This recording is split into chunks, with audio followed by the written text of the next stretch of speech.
السلام علیکم پاکستان اور تمام سننے والے دوست، جہاں جہاں تک میری آواز آ رہی ہے ان سب کو میری طرف سے ڈھیر ساری امن اور سلامتی کا پیغام۔ امید کرتا ہوں آپ جہاں پر بھی ہیں خیریت سے ہیں۔ حسب عادت آج پھر میں نے چاہا کہ اس آواز کی دنیا کے وسیلہ سے آپ کو ایک مختصر سا پیغام دیتا جاؤں۔ تو آج میری نگاہ سے مبشر علی زیدی کا ایک مختصر سا پیغام گزرا جسے میں چاہ کر بھی روک نہیں سکا۔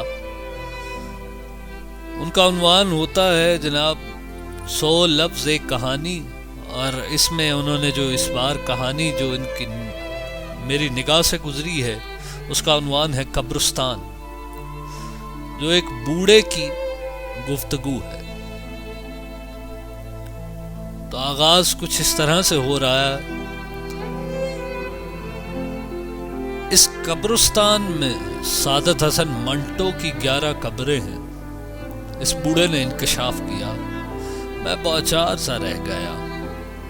یہاں ابن انشا کی 5 قبریں ہیں، احمد فراز کی 2 قبریں ہیں، البتہ غالب اور جون ایلیا کی ایک قبر ہے۔ تم یہ جان کر حیران رہ جاؤ گے یہاں زندہ لوگوں کی بھی قبریں ہیں۔ تمہاری 4 قبریں ہیں، وہ بوڑھا کہتا چلا گیا۔ میں نے سر جھٹکا، پھر بوڑھے کی آواز بھر گئی، اب یہاں اگر کوئی آتا ہے تو فاتحہ پڑھتا ہے، کتاب پڑھنے کوئی نہیں آتا۔ میری یہ لائبریری واقعی قبرستان بن چکے ہے۔